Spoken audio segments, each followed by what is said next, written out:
और इस वक्त की बड़ी खबर आ रही है यूक्रेन से। यूक्रेन के राष्ट्रपति जेलेंस्की के देश छोड़कर भागने की खबर है। रूसी मीडिया के हवाले से इस वक्त की बड़ी खबर आ रही है कि यूक्रेन के राष्ट्रपति वोलोदिमीर जेलेंस्की यूक्रेन छोड़ करके भाग गए हैं, देश छोड़ करके भाग गए हैं। दरअसल कीव पर रूस का शिकंजा कसता जा रहा है। आसमान से लेकर के जमीन तक कीव की घेराबंदी हो चुकी है और ऐसे में खबर आ रही है कि जेलेंस्की यूक्रेन छोड़कर भाग गए हैं। और इस वक्त हमारे साथ हमारे सहयोगी कृष्ण मोहन मिश्रा जुड़ चुके हैं। कृष्ण मोहन, बड़ी खबर यह आ रही है कि जेलेंस्की भाग गए हैं। अब देखना यह होगा कि ये खबर सच है या झूठ, लेकिन अगर यह सच होता है तो युद्ध के खत्म होने के आसार बढ़ेंगे। देखिए, इसको हम फिलहाल यही सोच के समझ के चलते हैं कि यह खबर सच है। रूसी मीडिया इसको दिखा रहा है। अगर ये खबर सच है तो उसकी दो चीजें बिल्कुल साफ हो जाती हैं।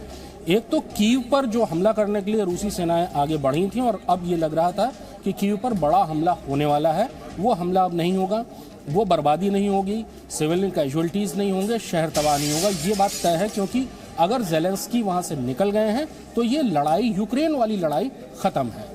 अब उसके बाद रूस अपने हिसाब से वहां पर पॉलिटिकल सिस्टम डेवलप करेगा जो 2013 से पहले था, जो पहले होता था, जिसके बाद ये पार्टी, जिसको न्यू नाजी पार्टी रशियंस कहते हैं, जो न्यू नाजी मेंटालिटी वाली है, उसकी जगह अब रूसी अपने हिसाब से सरकार बना सकते हैं। नंबर 1। नंबर 2, रेजिस्टेंस के लिए जो फाइटर्स हैं, जो नेशनलिस्ट फाइटर्स जिनको नाम दे रही है मीडिया, नेशनलिस्ट फाइटर्स अलग अलग पॉकेट्स में रहेंगे, उन पर किसी का कंट्रोल नहीं रहेगा। उसमें बहुत सारे सिविलियंस रहेंगे, बहुत सारे फौज के वो लोग रहेंगे जो कि अब फौज छोड़ के बाहर निकल जाएंगे और उन फाइटर्स के साथ रहेंगे। तो फाइटिंग यूक्रेन के अंदर अभी चलती रहेगी, ऐसी आशंका है। लेकिन इसका अर्थ ये नहीं होगा, कम से कम अभी ऐसा नहीं लग रहा है, बहुत जल्दबाजी होगी ये कहना कि ये क्राइसिस खत्म हो गई है, कि अब पश्चिम और रूस के बीच में जो चीजें थी वो खत्म हो गई हैं पूरी तौर पे।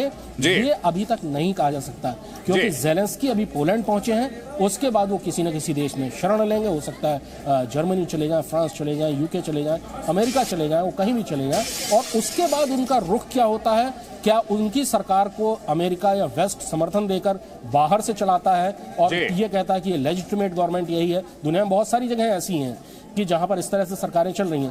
तो ये फाइटिंग, ये रेजिस्टेंस चलता रहेगा। लेकिन फिलहाल ये चीज बिल्कुल साफ है कि कीव पर हमला अब शायद नहीं होगा। अगर होगा भी तो उस बड़े पैमाने पर नहीं होगा।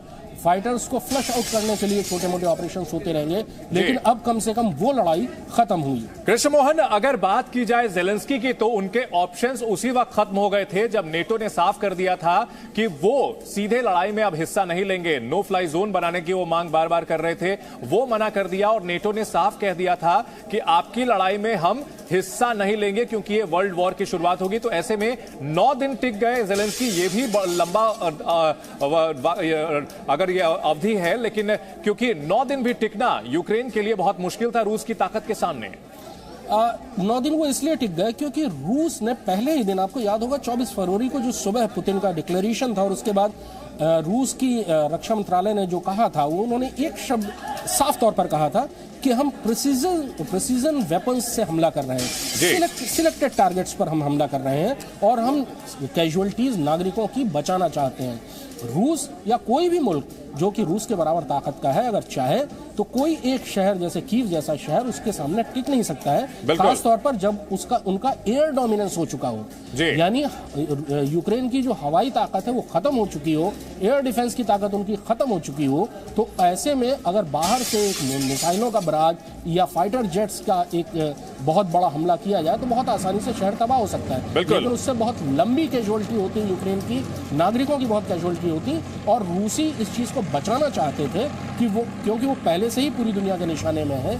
अगर इस तरह का हमला होता, बहुत बड़े पैमाने पर नागरिक मारे जाते, तो उसके बाद रूस अगले बहुत सालों तक पूरी दुनिया के लिए अछूत हो जाता। इसलिए रूस की सेना की रफ्तार बहुत कम रही और उन्होंने बहुत धैर्य के साथ इंतजार किया। कीव पहुंचे हुए तो उनको काफी दिन हो गए, लेकिन उन्होंने कीव में घुसने की कोशिश नहीं की, क्योंकि उन्हें बहुत अच्छे से मालूम था कि अगर ऐसा होगा, किसी शहर के अंदर लड़ाई होगी, कीव जैसे शहर के अंदर, तो बहुत बड़ी तादाद में नागरिकों की जानें जाएंगी और रूसी इस चीज को बचाना चाहते हैं। जी कृष्ण मोहन, ऐसे में बड़ा सवाल ये उठता है कि पोलैंड भाग जाते हैं ज़ेलेंस्की, इसके बाद राजनीतिक अस्थिरता बनी रहेगी यूक्रेन में, लेकिन लड़ाई फिल वक्त थम जाएगी। लेकिन निश्चित तौर पर इस लड़ाई के बाद दुनिया वो नहीं रहेगी जो 9 दिन पहले हुआ करती थी। सारे समीकरण बदल सकते हैं रूस और नेटो के बीच, रूस और अमेरिका के बीच, और साथ ही साथ संयुक्त राष्ट्र की भूमिका को लेकर के भी।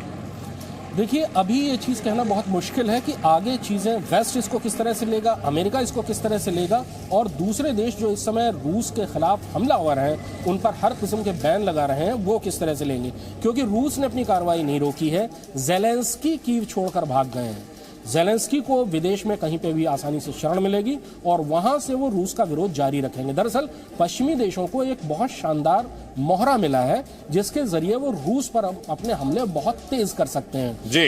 रूस अपने पसंद की सरकार यूक्रेन में जरूर बना देगा, लेकिन अस्थिरता यूक्रेन में बनी रहेगी, क्योंकि जो रेजिस्टेंस फाइटर्स हैं वो अब अंडरग्राउंड हो जाएंगे, उनमें सैनिक मिल जाएंगे, उनमें नागरिक लोग मिल जाएंगे, उनमें पैरामिलिट्री मिल जाएगी, और वो अलग अलग पॉकेट्स में रशियंस को हरास करते रहेंगे, रशियंस को परेशान करते रहेंगे अलग अलग जगहों पर। जी। ज़ेलेंस्की दूसरी तरफ वेस्ट में कहीं पर जाकर रूस पर बाहर से दबाव डालते रहेंगे। लेकिन अभी आप ये जरूर कह सकते हैं कि राहत की बात है कि कीव में अब हमला नहीं होगा, नागरिकों की जानें नहीं जाएंगी, यूक्रेन में कम से कम शांति फिलहाल के लिए हो जाएगी। खासतौर पर भारत जैसे देश के लिए, जिसके वहां पर बच्चे फंसे हुए हैं, उसके लिए ये काफी राहत की खबर है।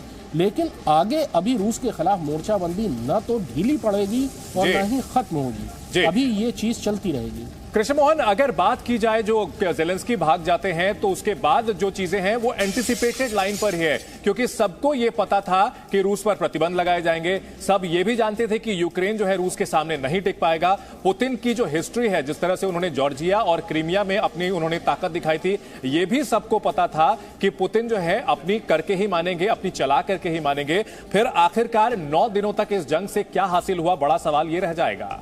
बहुत बड़ा सवाल ये रह जाएगा, और इसमें रूस को क्या हासिल हुआ और अमेरिका को क्या हासिल हुआ वो तो बाद की बात है। लेकिन सबसे बड़ी बात है कि यूक्रेन ने क्या खोया। यूक्रेन ने बहुत बड़ा नुकसान अपना करवा लिया है। ज़ेलेंस्की इस बारे में बहुत ज़्यादा विलेन के तौर पर याद किए जाएंगे कि जिन्होंने पश्चिम पर नाटो कंट्रीज पर भरोसा करके रूस को के साथ 8 साल तक वो एक तरह से तकरार करते रहे। डोनबास में जो रूसियों के खिलाफ बड़े हमले हुए थे, रॉयट्स में रूसी मारे गए थे, उसी समय ये तय था कि पुतिन या रूस इस बात को भूलेगा नहीं, वो कार्रवाई जरूर करेगा।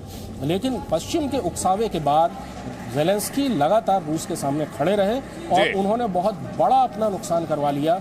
उनको मुल्क भी छोड़ना पड़ा, सत्ता भी छोड़नी पड़ी, और मुल्क का उनके देश का बहुत ज्यादा नुकसान हो चुका है, जिसका भरपाई करने में उस देश को काफी वक्त। कृष्ण मोहन, बिल्कुल यूक्रेन का बहुत भारी नुकसान हुआ है, लेकिन अमेरिका के रुख को अगर हम देखें तो कुछ ही दिनों की लड़ाई के बाद उसने तुरंत जो है असाइलम ऑफर कर दिया था। यानी उसे अंदाजा था कि ज़ेलेंस्की को आज न कल भागना ही होगा।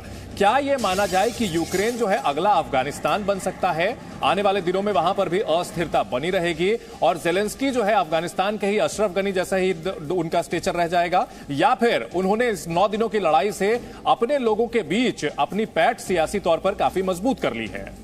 देखिए, इतिहास थोड़ा सा अलग है यूक्रेन का और अफगानिस्तान का जो मसला है उसमें इतिहास अलग है। यूक्रेन ऐतिहासिक रूप से किसी न किसी तरीके से रूस से या उसके बाद सोवियत संघ से जुड़ा रहा, उसी का एक हिस्सा रहा है बहुत लंबे समय तक। यूक्रेन में रूसी मूल के लोग बहुत ज्यादा रहते हैं, उनकी तादाद लगभग 1/3 के आसपास है, कई इलाकों में तो वो मेजॉरिटी में है। बिल्कुल। रूसी लोग वहां पर रहते हैं, रूसी जबान वहां बोली जाती है, कल्चर और दूसरी सारी चीज़ों में कोई फ़र्क नहीं है, नाम एक जैसे, संस्कृतियाँ एक जैसी हैं, तो बहुत ज़्यादा फ़र्क वहाँ पर उस चीज़ का नहीं पड़ता।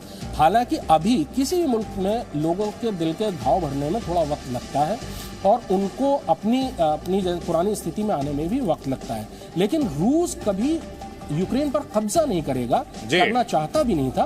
वो वहां पर वो सरकार चाहता था जो कि उसके समर्थन में रहे, और सबसे बड़ी बात कि नाटो को वो रूस के पड़ोस तक लेकर नहीं आए, ये सबसे बड़ी एक मांग थी। और यूक्रेन में जो वेस्टर्न ब्लॉक की मौजूदगी है, वहाँ के सैनिकों की मौजूदगी, वहाँ के सैनिक साजो सामान की मौजूदगी, वहाँ पर फैक्ट्रियाँ जो केमिकल फैक्ट्रियाँ लगाई जा रही थी केमिकल बायोलॉजिकल हथियारों की, उन सारी चीज़ों से पुतिन को आपत्ति थी, रूस को आपत्ति थी। बिल्कुल कृष्ण मोहन, आप हमारे साथ बने रहे। इस वक्त अपने दर्शकों को बता दें इस वक्त की बड़ी खबर, ज़ेलेंस्की यूक्रेन छोड़ करके पोलैंड भाग चुके हैं, ऐसा रूस की संसद के स्पीकर ने दावा किया है। ज़ेलेंस्की जो कि पिछले 9 दिनों से रूस की सेना को चुनौती दे रहे थे, कीव की जबरदस्त घेराबंदी के बाद उनके पास विकल्प नहीं रह गए और उन्हें देश छोड़ करके पोलैंड भागना पड़ा है।